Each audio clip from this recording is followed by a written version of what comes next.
Good afternoon, everyone. It is Monday, December the 2nd, 2019.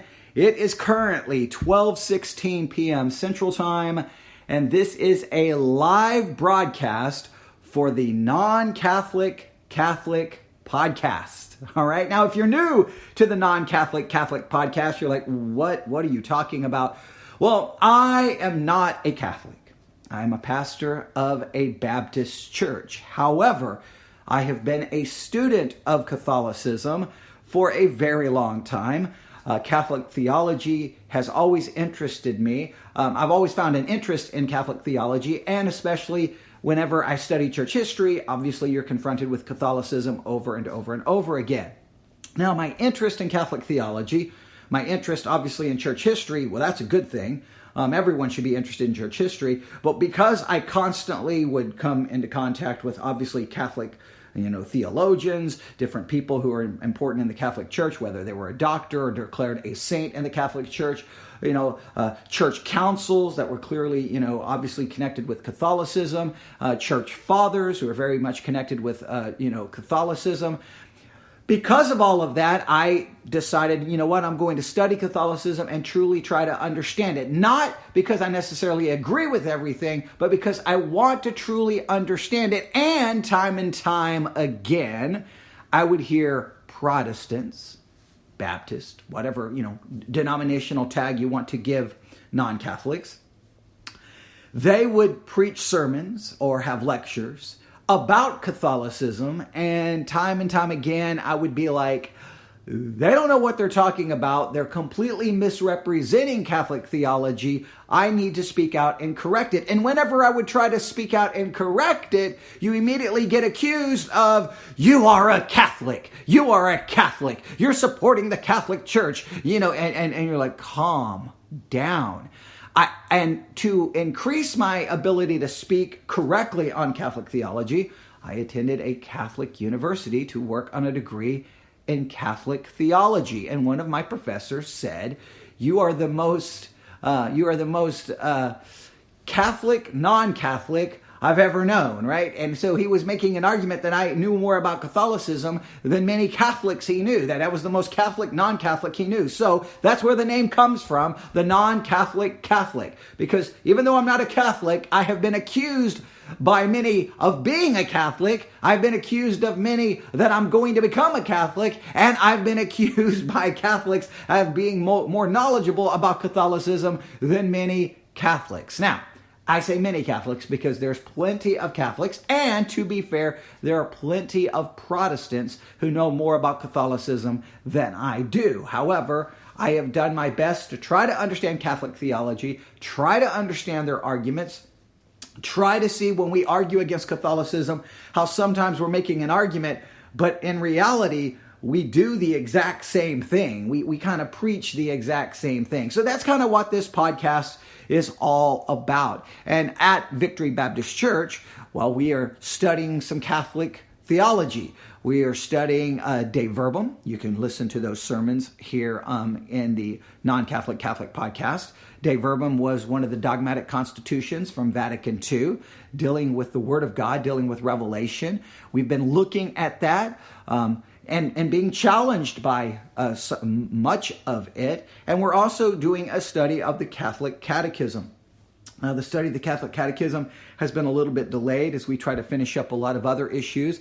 We also looked at the Catholic teaching on justification and contrasted that with, a more reformed definition of justification. And I think that those messages are also available. All right. So that just kind of tells everyone what we're trying to do here, what we're trying to accomplish, what is going on, where the name came from, the non-Catholic Catholic podcast. And again, I don't know how many times I remember being at work one day when I was in the military, and this Catholic was making some argument about the Immaculate Conception, and I'm like, I don't think you truly understand what the Immaculate Conception is. You're misunderstanding it. And she said, you don't know what you're talking about. You're a Baptist. You're clueless. And I'm like, okay.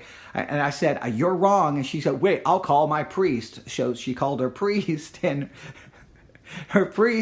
she put me on speaker because she wanted me to look dumb. And her priest said, when a Baptist knows more about your faith than you do, either I've done something wrong or you're not listening, because she was completely wrong in regards to that subject.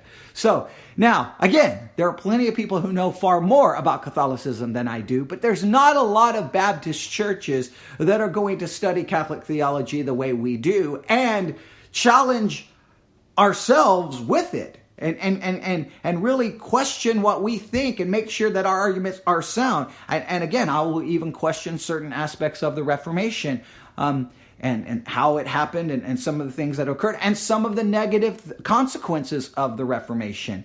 And we talk a lot about all of those things. But that is not why I hit the go live button today. I just felt it necessary because I haven't done a live broadcast for the Non-Catholic Catholic podcast. So if any new people are tuning in, they may not really quite understand what is going on. So I wanted to at least offer that explanation. All right. So here we go.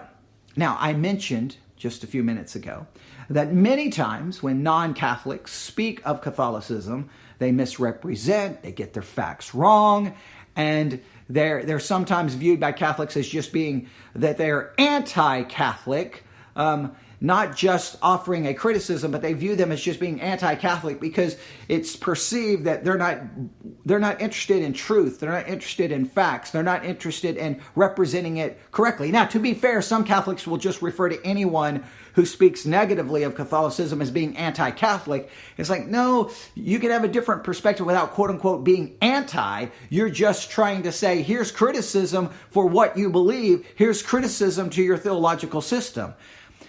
So whenever I hear people misrepresent, I don't want to be one of those who misrepresent Catholicism. However, I do want to be one of them to criticize it when the criticism is valid. Now, I say that to transition into the news article I have in front of me.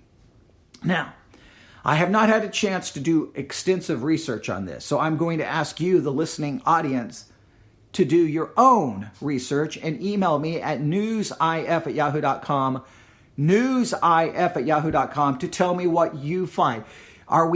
Is this being misrepresented?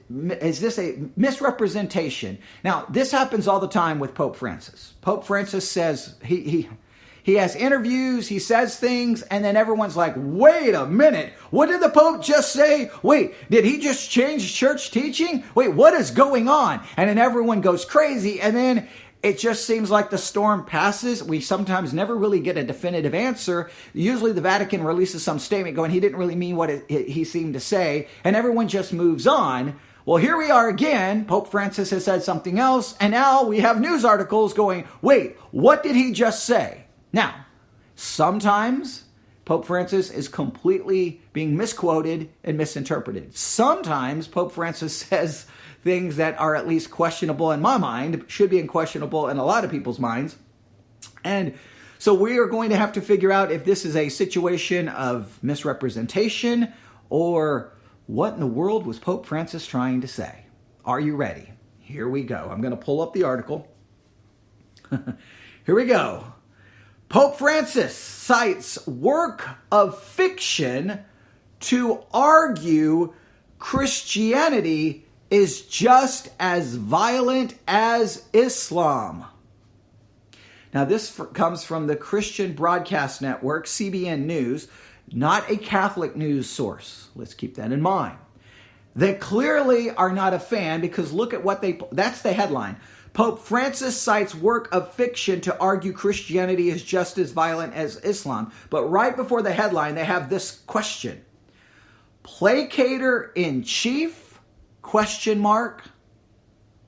Placater in chief? Right? That's a negative. They're inferring something negative. Is he the placater in chief? Is he making an excuse? Is he basically on an apology tour that, hey, Islam is no worse than Christianity? What is he doing? Now, does he have a point?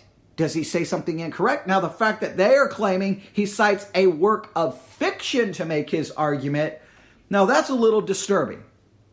If you want to make an argument that Christianity is just as violent as Islam, let's cite historical fact, historical evidence. Now, for those of us who are not Catholic, we may say, wait a minute, who was the one in the name of Christianity pushing forward with violence? Who was it? Now, to be fair, this is very important. Protestants have to remember this, all non-Catholics. Every group has blood on their hands in some way, shape, or form. Maybe not literal blood. Maybe they didn't kill anyone, but we've all got sin. We've all got failure. We've all got problems because Christianity is filled with human beings who are fallen, who are sinners, who do horrible, wrong things. Every group can find it. All right. That's just every nation in their history can find flaws and errors and horrible things being done. All right. So let me state it this way. Pope Francis cites works of fiction to argue Christianity is just as violent as Islam. Now, I'm going to make a statement that may be somewhat shocking to some, but here is what we have to really think about. Doesn't matter which one is more violent. The issue is which one is true. Truth is the issue, not wrongs committed in the name of truth. Right? It's not like, well, we have truth and we committed less violence than you.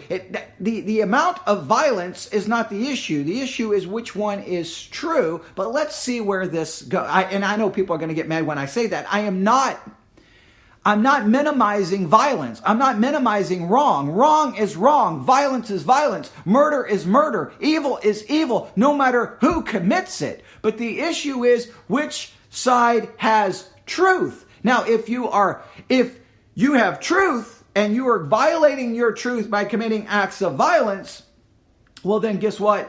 That's wrong. If you have truth and your truth justifies your violence, then we would have to say the violence is justifiable. It's a matter of which one is true. I know that's a radical thought in 2019 to not focus on the emotional thing, violence done in the name of a religion. Horrible, should be condemned according to what I believe Christianity actually teaches, and I believe Christianity to be true.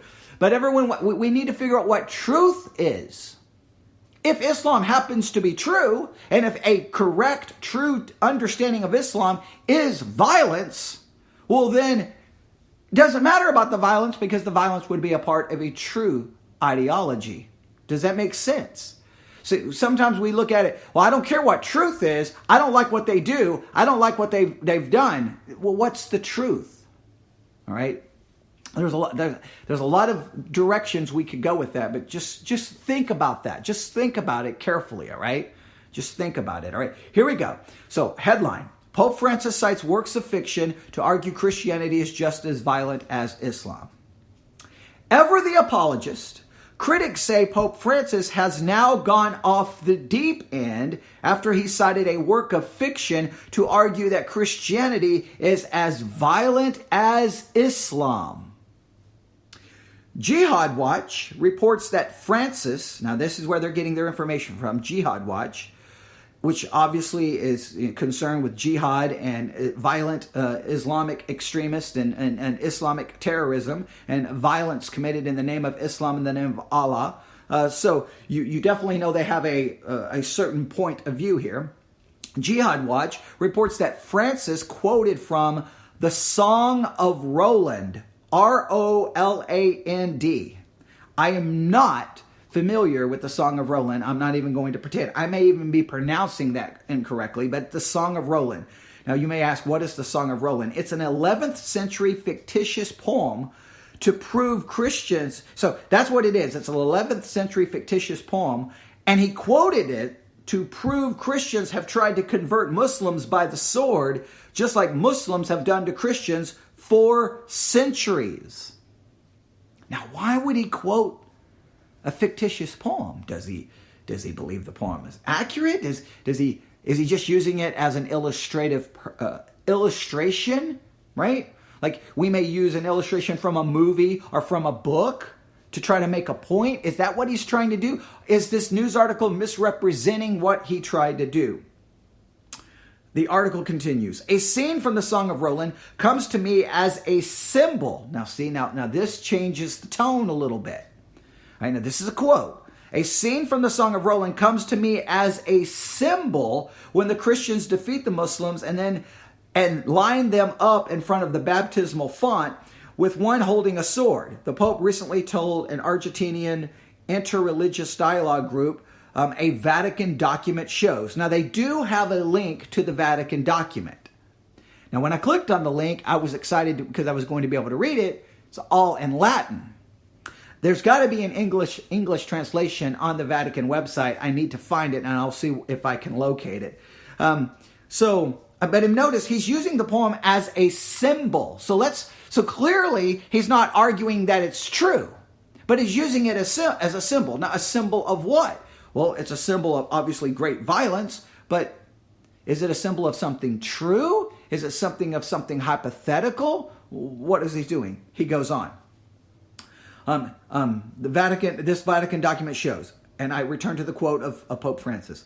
And the Muslims had to choose between baptism or the sword. That is what we Christians did, he declared. All right, so he uses the poem, and then he says, that's what we did, seeming to be dogmatic.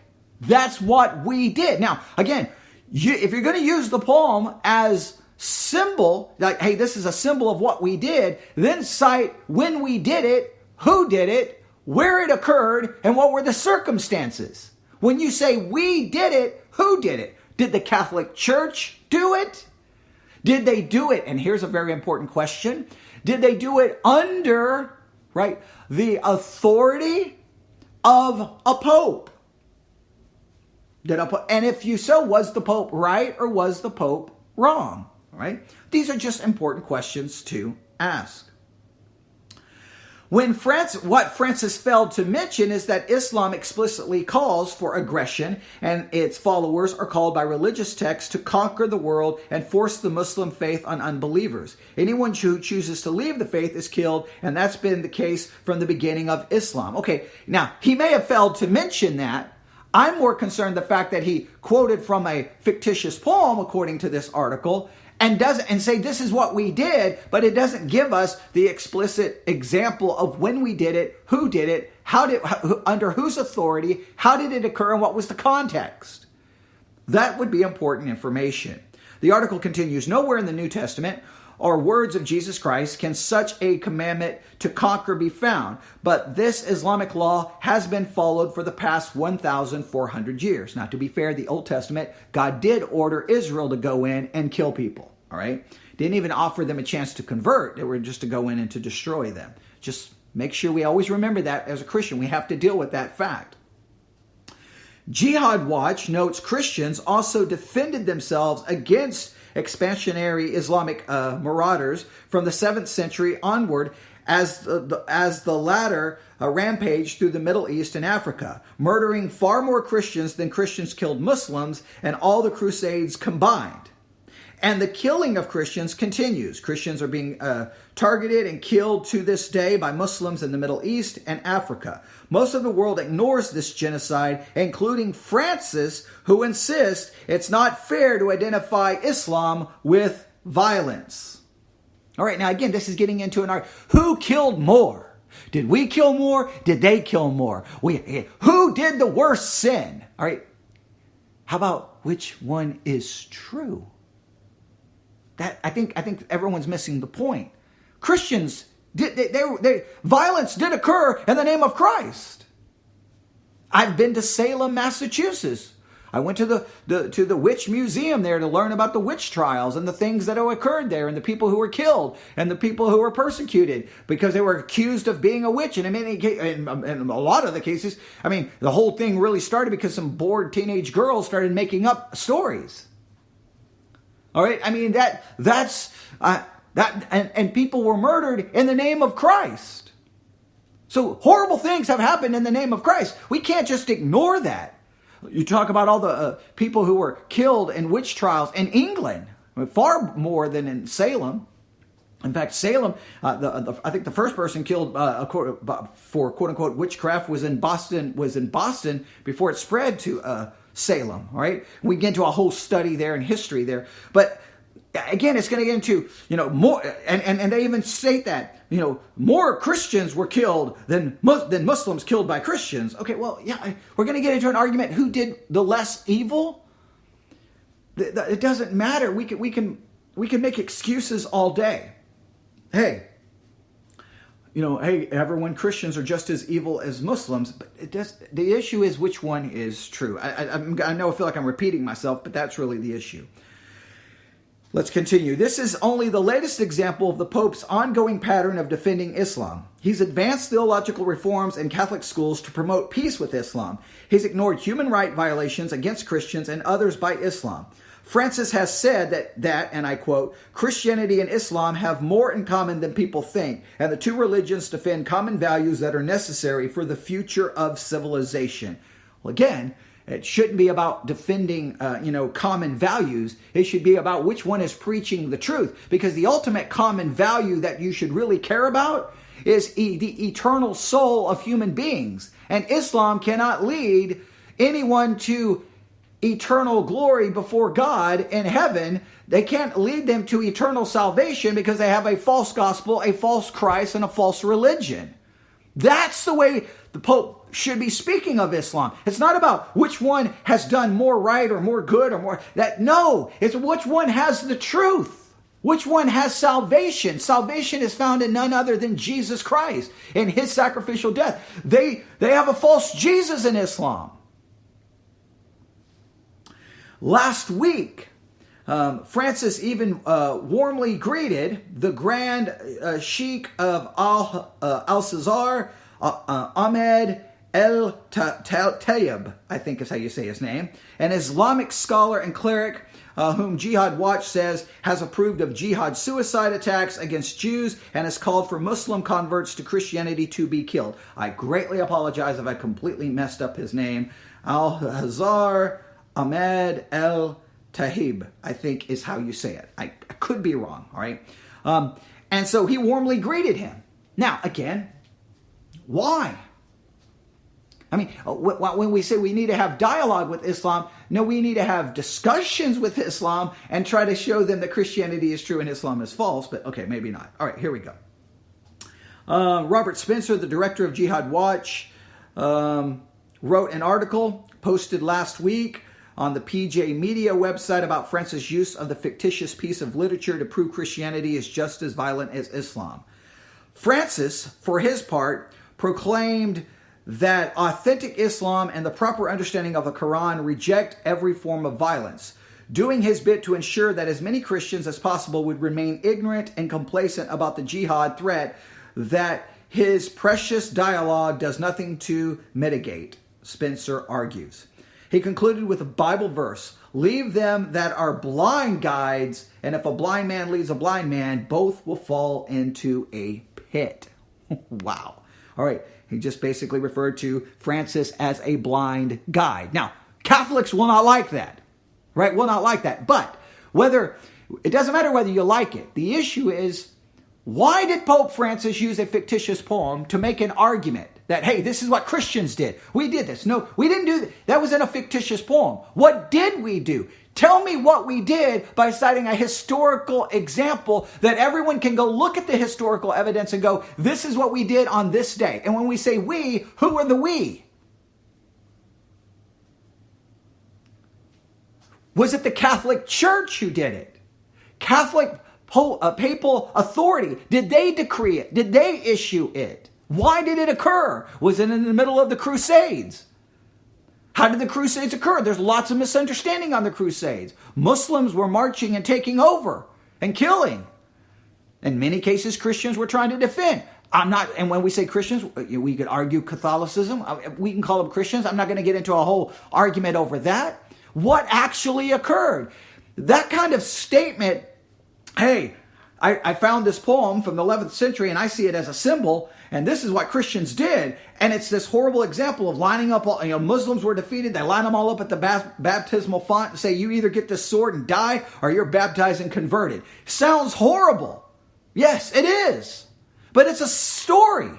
Now give me the example of what we did. Now the examples he could give in history may be far worse than the story. But let us have the facts and then all the circumstances surrounding it. He could have also given examples of this is what Muslims did. He could say this is what Muslims did. What would, again, ultimately, you can point out in every group that's ever existed, right? It doesn't matter which country, it doesn't matter what people group, doesn't matter what race, doesn't matter what religion. All of our stories are filled with failure and horrible things committed in the past. The issue between Islam and Christianity is not which one is more peaceful, not which one is better at this or better at that. It's which one has the truth, which one has salvation. Pope Francis is supposed to be the shepherd of 1.2 billion Catholics. They even claim that he's the shepherd of all of Christianity.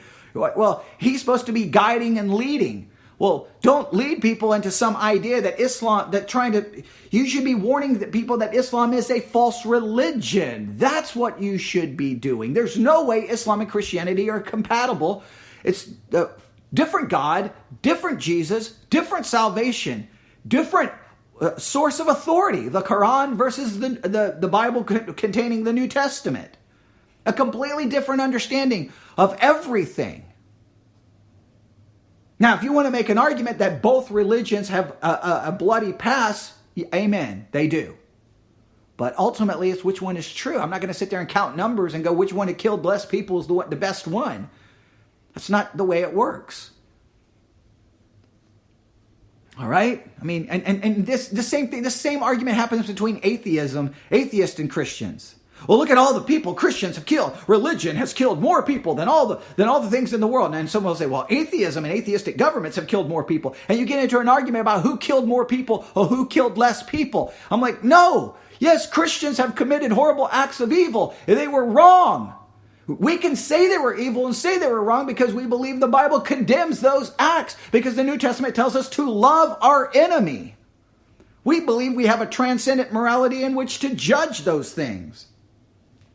Atheists want to use, Christians have committed evil. Well, what's evil? What's wrong? What's sin? You're using our terminology. And we're going to get into an argument about as a Christian, I don't even get into that argument. The argument is not who killed the most or who killed the less. The issue is atheism true or is Christianity is true?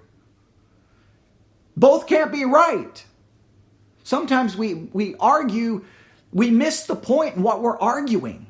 So I don't know why Pope Francis did this. I don't know exactly if that news article is giving us an accurate example, but it's something that we need to look into and see. So if you find anything else about this, it probably won't even become a big news story.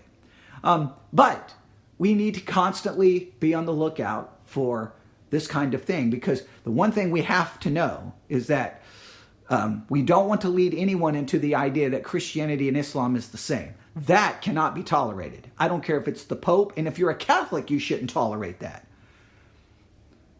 Catholic faith and Islam, no. Different things, different God. No. You should not want your leader even coming close to implying that. All right. Something to think about on this Monday afternoon. All right. I hope that was beneficial, and I apologize for probably completely mispronouncing that name, but I did my best. I just had a very brief second. I didn't have time to do a lot of preparation, just couldn't hit the go live button. So I wanted to bring you the information, and hopefully you can, do your own research. Let me know what you find by emailing me at newsif@yahoo.com. newsif@yahoo.com. Are we going to get a statement from the Vatican saying, hey, well, he didn't really mean that this is what we did as in the book. He just means that this is a book of symbolic of what we did. He just didn't say what we did when we did it. And I think maybe that's the biggest problem. Not the fact that he used the fictitious poem. The fact is he even said it was a symbol, but he never pointed out he didn't give a historical example of what we actually did. There has to be historical examples of what we, quote unquote, we did. Give me that. And then I can put it in its historical context to have a proper interpretation. Can't do that with a fictitious poem of the 11th century. All right, something to think about. We'll keep watching and seeing, and we'll keep looking at what's happening in the Catholic Church and studying Catholic theology and just seeing 1.2 billion people. Catholicism's influence is all over Christianity. So we will continue to try to address it and be critical when I feel that there's a need to be critical. In this particular case, I feel that there's a need for criticism, but I am very aware that we need some Catholic news sources to see it, to make sure that we are not getting the information incorrect. So research it. Let me know what you find. newsif@yahoo.com. All right, everyone, have a great day, and we'll be back with hopefully. Well, we'll be doing we won't be able to do a live lesson, but we'll be doing a lesson for the VBC Bible Institute, and that podcast is available on Spreaker. Get the Spreaker app, Spreaker Podcast Radio. Download the app, do a search for VBC.